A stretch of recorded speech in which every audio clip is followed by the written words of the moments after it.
Preparado para assistir uma ótima palestra da senhora Beatriz.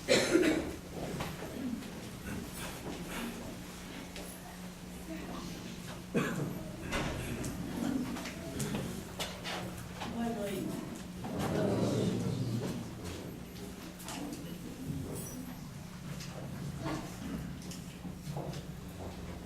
Hoje eu vim falar sobre o amor. Aí eu cheguei e vi que estavam falando sobre traição. Então, olha aí está o perdão.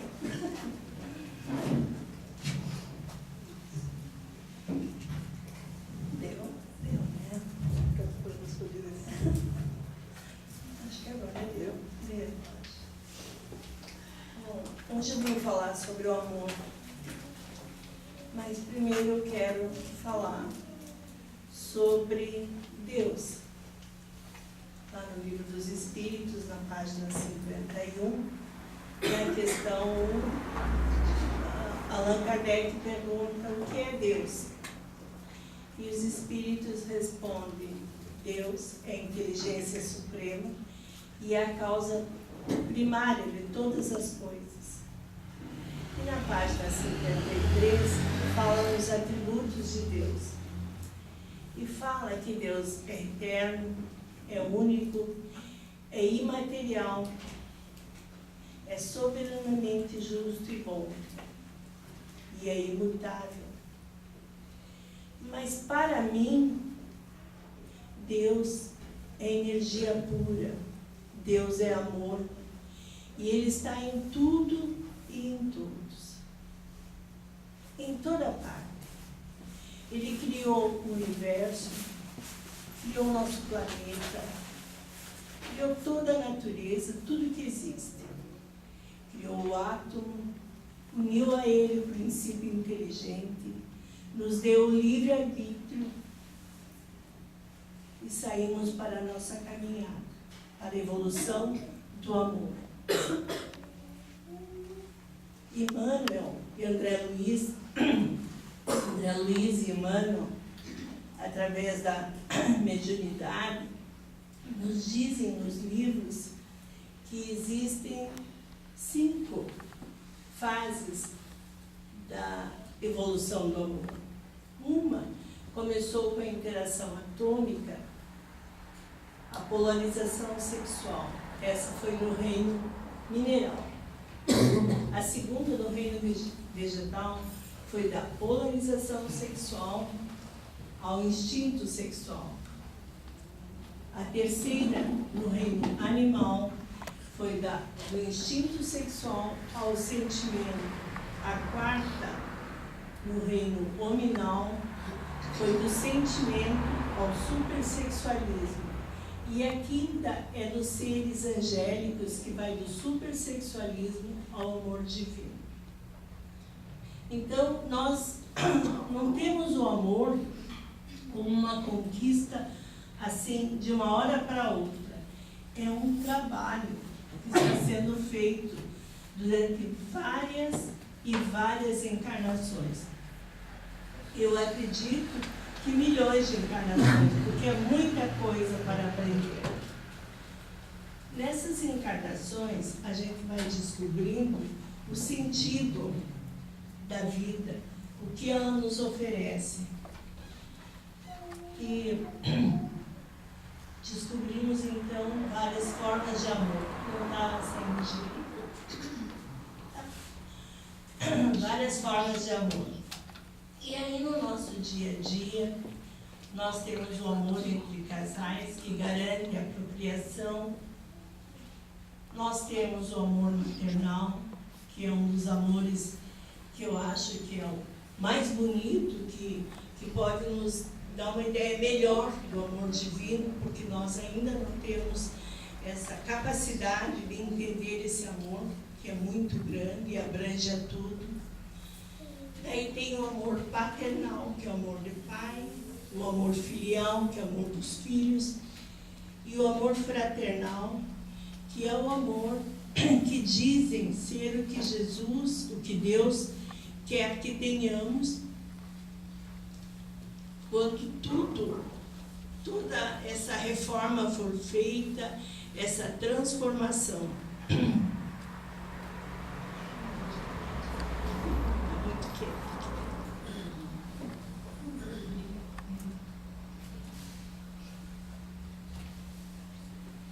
Emmanuel, no livro Consolador, através da mediunidade de Chico Xavier, diz que o amor é lei da vida, é lei própria da vida.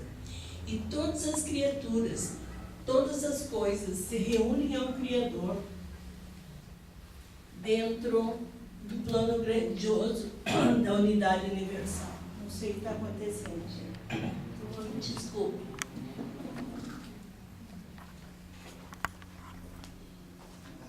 Nós não temos a segurança de um transatlântico que, firme e imponente, singra os mares e não tem nada que o impeça. A nossa maneira de ver a vida, ela parece mais um carrinho em cima de uma montanha russa, né? De vez em quando estamos lá no pico, felizes da vida, nos sentindo donos do mundo, ou mesmo filhos do dono, e de repente acontecem coisas e nós despencamos para aflições insuportáveis, que ficamos sem ar num poço profundo, que ficamos sem horizonte. Mas essas coisas são necessárias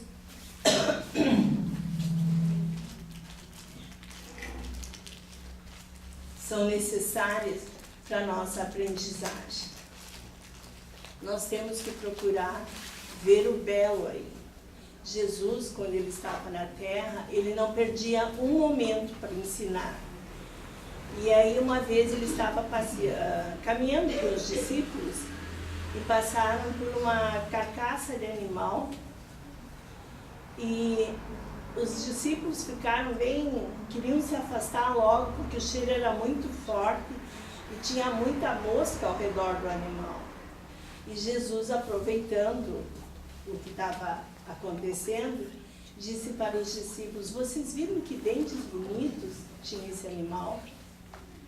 O que ele quis ensinar? Ele quis nos ensinar que, por mais feia que seja a situação, por mais difícil que pareça, sempre tem um lado bom da situação, que depende de nós termos olhos para ver isso. Na verdade, o que nós temos que fazer é ajustar o nosso olhar, como dizem dentro da doutrina, ter olhos de ver.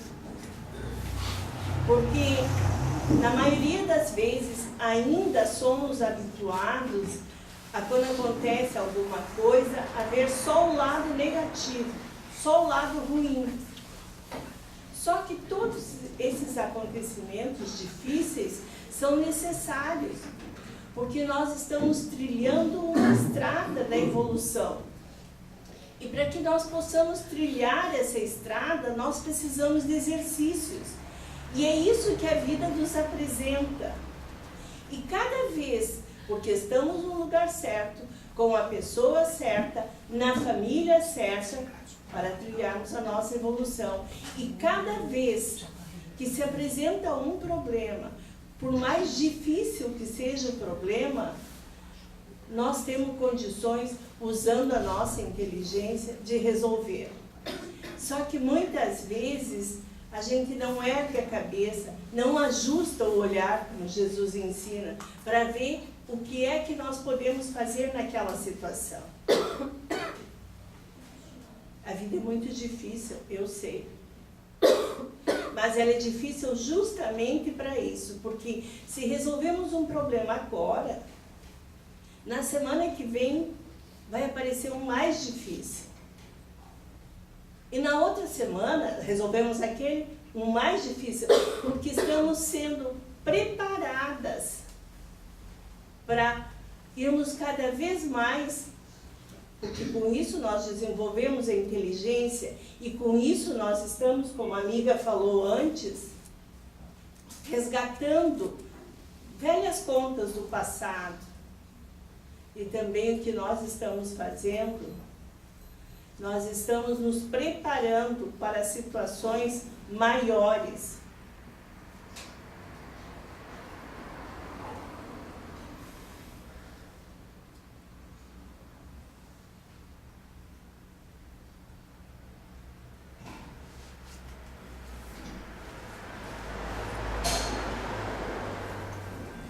Jesus, no Evangelho, na página 298, ele diz: carregar sua cruz, quem quiser salvar a vida, perdê-la. Chamando para perto de si o povo e os discípulos, disse-lhes: se alguém quiser vir nas minhas pegadas, renuncie a si mesmo, tome a sua cruz e siga-me. Porquanto aquele que se quiser salvar a si mesmo, perder-se-á.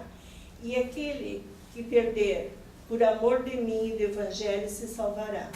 Com efeito, de que serviria um homem ganhar o mundo todo e perder-se a si mesmo? Aqui Jesus nos convida à renúncia.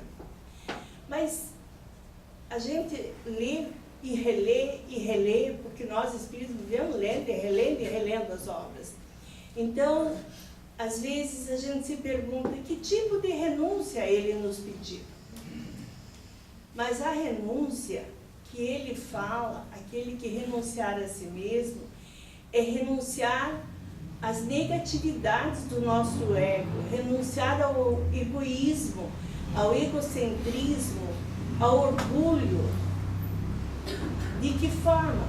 Com uma varinha mágica? Não, tudo é uma educação. Tudo é, como eu falei antes, é um caminhar. Mas o que nós podemos fazer é silenciar o nosso interior, é meditar, é procurar ver lá dentro de nós, porque todos nós temos a essência divina, que é o amor do Pai dentro de nós. Temos a consciência, nós sabemos o que é errado e o que é certo, e nós temos valores para doar. Que valores são esses? Bondade, caridade, mas a caridade com amor. Não aquela caridade que sai na rua, vê um mendigo, joga uma moeda, dá uma moedinha e fica aliviado da culpa porque está auxiliando o outro. Mas a caridade com amor, aquela que vê um mendigo e amando o outro como Deus está nos pedindo, procura pensar na transformação dele, de como se pode ajudá-lo. E existem, parece que não, mas existem muitas pessoas que já fazem isso. Que encaminham, que tratam, porque muitos tratam bem a pessoa, mas não estendem a mão. Muitos conversam, mas não dão um abraço. Muitos alcançam um cobertor, mas não tocam na pessoa. E isso é ajudar. Isso já é um princípio, já é um começo de caminhada para transformar o seu ser em amor. Mas, na verdade, quando a gente medita, a gente vê que lá dentro da gente, a gente tem muita coisa pura, muita coisa bela, muita bondade, muita generosidade, e que pode fazer muito mais pelo outro. Começando lá na nossa casa, lá como pai, como mãe ou com os filhos. É sendo mais doce, mais suave, falando mais baixo, não gritando. Eu não falo por vocês, eu falo por mim. Meu filho, esses tempos, disse assim para uma outra pessoa: ah, você não conhecia a minha mãe há tempos atrás, ela era ruim. Eu me assustei. E é verdade, eu era ruim mesmo. Eu tive uma trombose, já falei isso aqui, que tive 55 dias no hospital e tive 55 dias para meditar nos meus atos. Eu garanto que eu comecei a melhorar depois daquela vez. Mas não foi assim uma melhora, uma varinha mágica, uma varinha de condão. Foi de meditar, ou de pensar, ou de me cobrar. O que eu estou fazendo no meu dia a dia? Como é que eu estou tratando meu filho, meu marido? Ou o homem, como é que ele está tratando a esposa? O que está fazendo no dia a dia para a melhora da casa? Gente, a melhora da casa não está dentro do parceiro, está dentro de nós. Se eu me mudar, se eu utilizar o amor como Deus pede para nós, como Jesus ensinou, eu vou mudar toda a vibração da casa. A vibração vai ficar mais leve, vai ficar mais fácil de viver naquela casa, mais fácil de conversar, de resolver os problemas. A gente fica sempre esperando que o outro mude.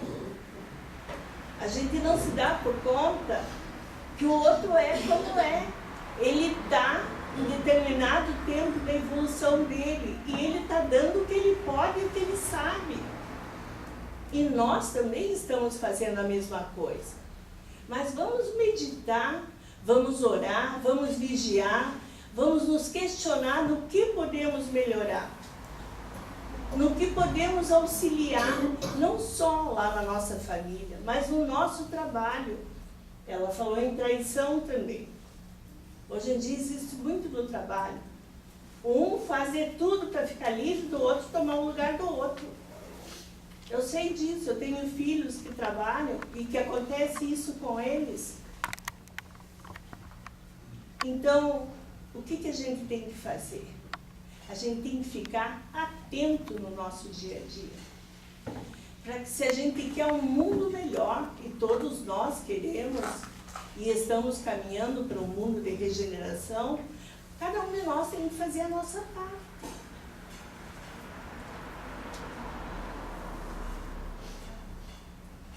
Paulo de Tarso diz que o maior tesouro do mundo é o amor.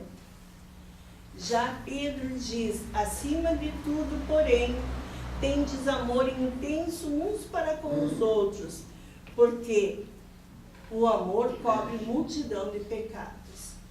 E é verdade. O amor cobre multidão de pecados. Se você, em outras encarnações, perdeu ou fez alguém perder um braço, se nessa encarnação você veio para perder o braço, porque não é castigo divino, é que a lei é clara, é ação e reação, você fez, você tem a lei de talião, como diz, você tem que sofrer. O amor pode conseguir que você perca um dedinho ao invés de um braço, porque você está trabalhando dentro da lei. João vai mais longe, diz que Deus é amor. Paulo diz, o cumprimento do falando nos apóstolos, da lei é o amor. E Cristo nos ensinou, se vocês amarem, estarão cumprindo a lei, mesmo que não saibam disso ou que não tenham consciência disso. A caridade é a estrada que o amor utiliza para unir os homens. A caridade com o amor pode transformar o outro. Isso pode começar a partir das nossas casas, lá de dentro das nossas casas. Paulo diz que a luz, não sei se vocês se lembram na escola, eu no meu tempo eu tive isso, mas não sei se todo mundo teve. O professor mostrou um prisma que se atravessa a luz no prisma, ele reflete as 7 cores, que são as cores do arco-íris. Paulo fez isso com o amor. Ele penetrou com um prisma da sua sensibilidade e atravessou o amor. E descobriu que no amor existem 9 ingredientes. Existe a paciência, tudo isso a gente pode desenvolver. a bondade, a generosidade, a humildade, a delicadeza, a entrega, a tolerância, a inocência, a sinceridade. E eu diria mais um, o perdão. Só que, na verdade, o perdão para o amor não é necessário, porque quem ama não se ofende. Quem ama nunca se ofende. Então não é necessário perdoar. O amor é um dom supremo e ele reflete em todos nós o sopro de Deus.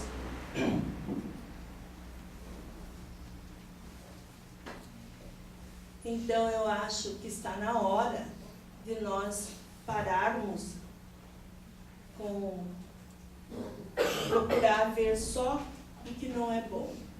Vamos imaginar agora por um instante um jardim cheio de flores, rosas, bromélias, flores lindas, cheirosas. Vamos imaginar que a gente está sentindo o perfume daquele jardim. Vamos imaginar que estamos tocando nas rosas e que elas estão nos fazendo uma carícia. Uma carícia que, na verdade, é um presente do Pai. Porque toda a natureza é presente dele para nós. Então, se ganhamos tanto presente, gente, noites estreladas, lindas, dias de sol, praia bonita, eu adoro o mato, eu adoro acampar. Aqui eu acho que ninguém tem esse costume, mas eu sou lá do sul, adoro isso. Então, tanta coisa linda, comer pitanga, coisas assim bem, sabe? Isso são coisas boas, vivas, que podem fazer a gente crescer, a gente viver. Eu agora quero dizer uma poesia, gente, para deixar de presente, porque a poesia é eterna, né? Ela nunca morre. E é uma poesia do Olavo Bilac, que é bem antiga. Eu ouvi estrelas. Ora direis, ouvir estrelas, certo? Perdeste o senso, e eu vos direi que muitas vezes desperto e abro a janela pálido de espanto. E conversamos toda noite, enquanto a Via Láctea, como um palho aberto, cintila, e ao vir do sol, saudoso e em prantos, ainda os procuro pelo céu deserto. Direis agora, desloucado a mim, que conversas com elas? Que sentido tem o que dizem quando estão contigo? E eu vos direi, amai para entendê-los, pois só quem ama pode ter ouvidos, capaz de ouvir e de entender estrelas.